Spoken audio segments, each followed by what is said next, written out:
Today we will discuss about the differences between the osmosis and diffusion. ठीक है, अभी तक हमने पूरा ओवरऑल टॉपिक कवर कर लिया है, ऑस्मोसिस क्या है, डिफ्यूजन क्या है। अब इसके डिफरेंसेस के बारे में पढ़ते हैं।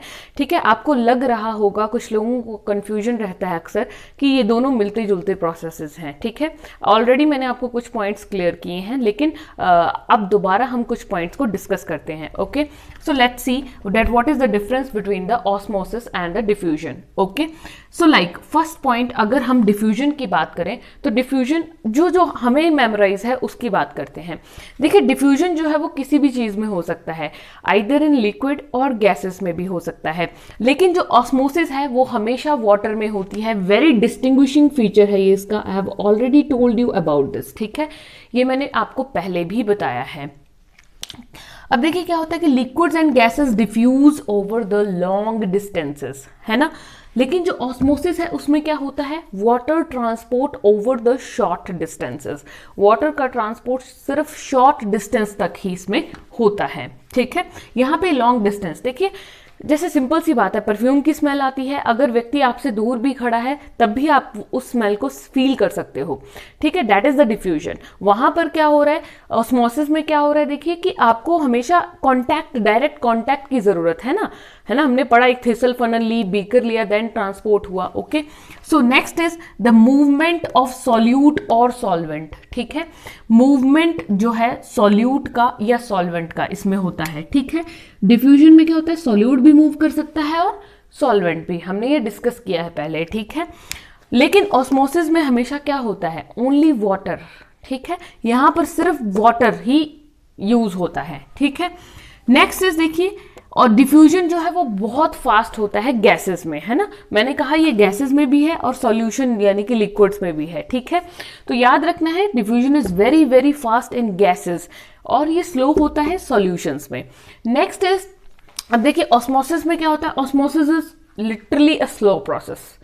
ठीक है, ऑस्मोसिस ऑब्वियसली स्लो प्रोसेस है, वो चीनी वाले सॉल्यूशन से अगर उसको ट्रांसफर होना है इधर उधर तो उसमें टाइम लगता है। Okay, so high to lower concentration. अब देखिए डिफ्यूजन जो है that occurs from higher to lower concentration. ठीक है जी, अब यहां पर कंफ्यूज नहीं होना है, मैंने यहां पर लिखा है कि जो ऑस्मोसिस है उसमें क्या होता है कि वाटर मॉलिक्यूल्स मूव करते हैं low concentration solution to high concentration solution.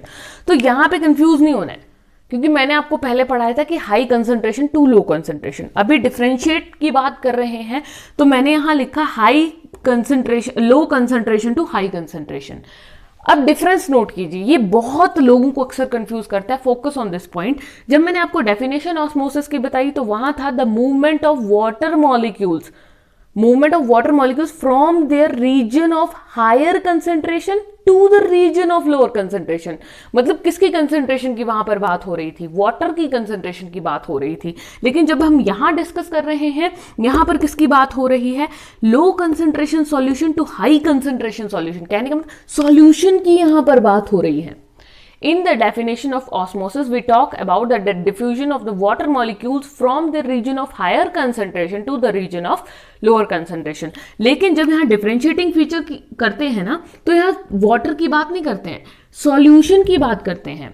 और solution में हमेशा क्या होता है, low concentration solution क्या होता है, लो कंसंट्रेशन सॉल्यूशन का मतलब कंसंट्रेशन हमेशा किसकी होती है, सोल्यूट की। ठीक है, low concentration that mean solute कम है तो वाटर ऑब्वियसली क्या है, ज्यादा। सो वाटर ज्यादा वाले रीजन से कहां मूव करता है, high concentration solution. High concentration mean solute ज्यादा है तो दैट मीन्स वाटर तो कम है। So water always move from region of higher concentration to the region of lower concentration. But solution की बात हो तो low concentration to high concentration solution. Okay, is that clear. Next fifth point की अगर बात करें तो इसमें डिफ्यूजन में क्या होता है, इट टेक प्लेस विद और without the semi permeable membrane.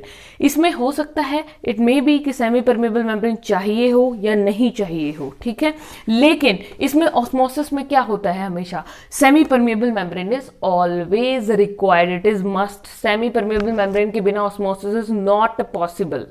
Okay, so ये कुछ डिफरेंसेस थे ऑस्मोसिस एंड डिफ्यूजन के। Thank you.